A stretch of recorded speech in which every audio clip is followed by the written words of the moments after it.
Hi friends అందరికీ. ఈరోజు మనం టేస్టీగా ఇంట్లోనే సింపుల్‌గా రెడీ అయ్యే బీన్స్ కర్రీని టైం లేనప్పుడు ఇలా ఒక్కసారి కుక్కర్‌లో చేసుకోండి. చాలా అంటే చాలా బావుంటుందండి. ముందుగా బీన్స్‌ని చిన్నగా ఒలుచుకొని పక్కన పెట్టుకుందామండి. కుక్కర్‌లోనే 2 టేబుల్ స్పూన్ల ఆఫ్ ఆయిల్ వేసి అది కొంచెం హీట్ అయినాక కొంచెం జీలకర్ర ఆవాలేసి చిన్నగా తరుక్కున్న ఉల్లిపాయలేసి అది కొంచెం వేగినాక అందులోకి పచ్చి కరివేపాకు వేసి ఒకసారి కలిపేసి ఉల్లిగడ్డలనేటివి ఎర్రగా అయినాక అందులోనే చిన్నగా తరుక్కున్న టమాటా పండ్లు వేసి ఒకసారి కలిపేసి అది కొంచెం మగ్గినాక అందులోకి మనం ముందుగా ఒలుచుకున్న బీన్స్‌ని బాగా కడుక్కొని అందులోకి వేసుకోవాలండి. వేసుకొని ఒకసారి కలిపేసి ఈ ప్రాసెస్ అనేది బ్యాలేలో కూడా చేసుకోవచ్చండి, సేమ్ ప్రాసెస్. బట్ టైం లేనప్పుడు కుక్కర్‌లో తొందరగా అయితుంది కాబట్టి ఇలా కుక్కర్‌లో చేసుకోండి. చాలా అంటే చాలా బావుంటుంది.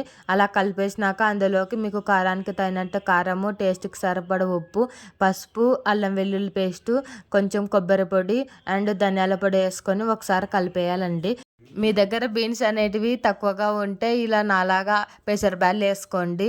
మీకు సరిపోదు అనుకుంటే కూర ఇలా కూడా వేసుకొని చేసుకోవచ్చండి. పెసర బ్యాళ్ళు ఒక పిడికెడు వేసుకున్నాను నేను ఇక్కడ. వేసుకున్నా బాగా టేస్ట్ ఉంటుందండి ఇలా వేసుకుంటే. సో, అలా వేసుకొని ముక్కలు మునిగేంత వరకు నీళ్లు పోసుకొని గరం మసాలా కూడా వేసుకోవచ్చండి, ఇది ఆప్షనల్.